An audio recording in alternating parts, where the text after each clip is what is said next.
அனைவருக்கும் வணக்கம். டெல்டா 7 நண்பர்களுக்கு நன்றி. இந்த பதிவில் பார்க்க போகிற படம் எக்கோ. ஒரு மலையாள படம் தான். படம் எப்படி இருக்குன்னு பார்ப்போம். மலையாளம் மிஸ்ட்ரி த்ரில்லர் மூவியாக வினீத், நரேன், சந்தீப் பிரதீப் நடிப்பில் கிஷ்கிந்தா காண்டம் படத்தை எடுத்த இயக்குனர் தின்ஜித் ஐயா தன் இயக்கத்தில் வெளியாகியுள்ள படம் எக்கோ. இந்த படத்தோட கதையை பற்றி பார்த்தோம்னா, இந்த படத்தோட கதையே கர்நாடகா பார்டரில் இருக்கக்கூடிய காட்டுக்குன்னு அப்படின்னு ஒரு அழகான மலை கிராமம். மலை உச்சியில் ஒரு வீடு. அந்த வீட்டில் தனியாக ஒரு வயதான லேடி வாழ்ந்துட்டு இருக்காங்க. அவங்க பேர் மலாத்தி சேத்தாத்தி என்கிற ஒரு வயதான பெண். அவரை பார்த்து கொள்ள பியூஷ் என்கிற ஒரு இளைஞன் அங்கே தங்கியிருக்காரு, ஒரு கேர்டேக்கர் மாதிரி. மலை உச்சியிலிருந்து கீழே இறங்கி வந்து வீட்டிற்கு தேவையான பொருட்களை வாங்கி கொண்டு போவதே மலாத்தியின் மகன் அனுப்பும் பணத்தை வாங்கிட்டு போகிறாரு. இந்த சூழலில் மோகன் போத்தன்னு ஒருத்தர், அவர் தான் வினீத், ஒரு வேலையாக அந்த காட்டுப்பகுதிக்கு வந்து தனியாக காட்டுப்பகுதியில் கூடாரம் அமைச்சு தங்குறாரு. 3 மாதத்துக்கு பின்ன அவர் கொல்லப்படுறாரு, இறந்து போயிடுறாரு. அவரோட உடல் ஆனால் கிடைக்கல. சில மாதங்கள் கழித்து நரேன் இது குறித்து விசாரிக்க அங்கே வராரு. பியூஷ் உட்பட சிலரிடம் விசாரிக்கிறாரு. நரேன் அங்கே வந்ததோட நோக்கம் வந்து குரியாச்சன் குறித்து தெரிந்து கொள்ள தான். யார் இந்த குரியாச்சன்னா, இந்த குரியாச்சன் ஒருத்தர் அந்த பகுதியில் மறைஞ்சு வாழ்வதாக பலரும் நம்புகிறாங்க. நிறைய பேர் அவரை தேடுகிறார்கள். மலாத்தியை தனியாக குடிவைத்ததே குரியாச்சன் தான். அவருக்கும் மலாத்திக்கும் என்ன சம்பந்தம்? ஏன் பலரும் குரியாச்சனை தேடுகிறார்கள்? நம்ம ஒரு வினீத்தை கொன்னது யார் என்ற கேள்விகளுக்கான விடை தான் மீதி கதை. கிஷ்கிந்தா காண்டம் படத்தை இயக்குனர் தின்ஜித் ஐயா தான் இந்த படத்தை இயக்கியிருக்காரு. அரிய வகை நாய்களை இனப்பெருக்கம் செய்ய வைத்து அவற்றை விற்கும் நபராக இருப்பவர் குரியாச்சன். அவரது நண்பராக வரும் வினீத். இருவருமே சேர்ந்து மலேசியாவுக்கு ஒரு அரிதான நாய் இனத்தை தேடி போகிறாங்க. அங்கு நடக்கிற காட்சிகள்லாம் மிரட்டலாக இருக்கு. நாய்களை ஒவ்வொரு முறையும் க்ளோஸ்அப்பில் காட்டும்போது மிரட்டலாக இருக்கு. நம்மளை பயமூர்த்தி இருக்காரு இயக்குனர். அந்த அளவுக்கு நாய்களின் ஆக்ரோஷத்தை காட்சிப்படுத்தியிருக்காரு இயக்குனர். முதல் பாதியில் பியூஷான சந்திப்புக்கு பெரிய வேலை இல்லை.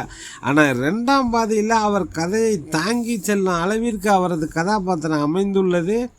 அமைதியான இளைஞராக அறிமுகமாகி ஆக்ரோஷம் காட்டும் இடங்களில் சந்திப்பு நடிப்பில் மிரட்டியிருக்காரு. வினீத்துக்கு நல்ல ஒரு நெகட்டிவ் ரோலு. அவரை விட ஒருபடி மேலே ஸ்கோர் பண்ணுறாரு சௌரப். அவர் தான் குரியாச்சன் ரோலை பண்ணியிருக்காரு.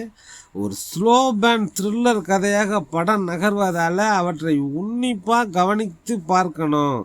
பாதுகாப்பிற்கும் கட்டுப்பாட்டிற்கும் உள்ள வேற்றுமை என்ன என்று குரியாச்சன் கூறும் ஒரு வசனம் கிளைமேக்ஸில் லிங்க் ஆகுது. மிரட்டலாக இருக்குது. என்ன நடக்குது, ஏன் நடக்குது என்ற கேள்விகளை முதல் பாதியில் கொடுத்து 2ஆம் பாதியில் அந்த முடிச்சுகளை அவிழ்க்கும் போது பிரமிப்பாக இருக்குது. மலாத்தி கதாபாத்திரத்தில் பியானோ மொமின் யதார்த்த நடிப்பை அருமையான வெளிப்படுத்தியிருக்காங்க. கிளைமேக்ஸில் சண்டையிடும் காட்சிகள்லாம் பரபரப்பின் உச்சமாக இருக்குது. இறுதி வரை சில சஸ்பென்ஸ்களை மெயின்டைன் செய்வதில் வெற்றி பெற்றிருக்காரு இயக்குனர். இந்த படத்தோட ரைட்டிங்கு பாகுல் ரமேஷ். சாலிடான ரைட்டிங்கு. எல்லா கதாபாத்திரங்களையும் ரைட்டிங்கில் எழுதி எடுத்திருக்காரு.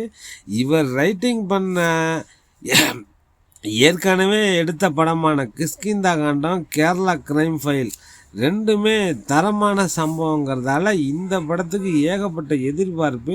அந்த எதிர்பார்ப்புகளை இயக்குனர் தின்ஜித் ஐயாத்தனும் பாகுல் ரமேஷும் பூர்த்தி செய்திருக்கார்கள் தான் சொல்லணும். இந்த கதைக்களம் செட் அவுட் பண்ணப்பட்ட ஜியோகிராஃபியை வேறு லெவலு.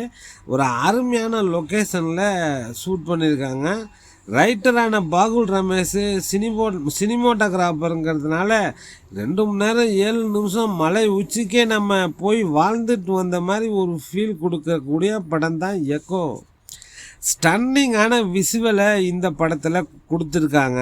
முஜீப் மஜித் அவர் தான் பேக்ரவுண்ட் ஸ்கோரிங்கு. சில இடங்களில் அந்த மிஸ்ட்ரி எலிமெண்ட்ஸுக்கு சப்போர்ட் பண்ணுற விதமாக ரொம்ப அருமையாக பண்ணியிருக்காரு. எடிட்டர் சூரஜ் அவரோட பங்களிப்பு பிரமாதமாக கட் பண்ணி எடுத்திருக்காரு. இருக்குது ஆனால் இல்லை ஆனால் இருக்குது அப்படிங்கிற மாதிரி ஒரு ஆடியன்ஸோட மைண்டை செட் அவுட் பண்ணியிருக்காரு. இந்த எப்போவுமே இந்த மலாத்தி மலை மேலேயே தங்கியிருக்கியே, எதுக்காக மலை உச்சியில் ஒண்டியாக தங்கியிருக்க, கீழே இறங்கி வந்து நார்மலாக டவுனுக்குள்ளே நிம்மதியாக ஒரு வாழ்க்கை வாழலாமே அப்படின்னு எத்தனை பேர் கூப்பிட்டாலும் அவங்க அந்த பாட்டி இல்லை, நான் அந்த வீட்டில் ஒத்தையாக தான் மேலே தான் இருப்பேன், அந்த மாதிரி பாட்டி, அந்த மலாத்தி பாட்டி எதுக்கு அங்கேயே தங்கியிருக்கு? கூட இருக்கக்கூடிய அந்த கதாபாத்திரம் பியூஸ் உண்மையாலே யார்? இந்த பாட்டியோட வீட்டுக்காரருக்கு என்ன தான் ஆச்சு? இவங்களை பார்க்க வரக்கூடிய சில பேரோட ஆக்சுவலான இன்டென்ஷன் என்ன அப்படிங்கிறது தான் பல விஷயங்களை போக போக பல மர்ம முடிச்சுகளை செட் அவுட் பண்ணி ஒவ்வொன்றையும் ஒவ்வொரு தருணத்தில் அதுக்கான பதிலை ஆங்காங்கே சொல்லும்போது நமக்கு இது வேறு லெவல் படம்னு தோணுது. ஒரு dead slow drama mystery thriller movie தான் எக்கோ. ஒரு காமெடி கமர்ஷியல் படம் பார்த்துட்டு கைத்தட்டி விசில் அடிக்கிற ஆடியன்ஸுக்கு இந்த படம் பிடிக்காது, இல்லைன்னா புரியாது. ரொம்பவும் உன்னிப்பாக கவனமாக சிந்தனையை செதற விடாமல் இந்த படம் பார்த்தா, இந்த படம் புரிஞ்சுதுன்னா உங்களுக்கு ரொம்ப ரொம்ப பிடிக்கும். ஒரு தரமான சம்பவம் தான் எக்கோ. ஓகே ஃப்ரெண்ட்ஸ், டெல்டா 7 நண்பர்களுக்கு நன்றி. மீண்டும் வேறொரு காணொளியில் சந்திப்போம். நன்றிகள் பல பல.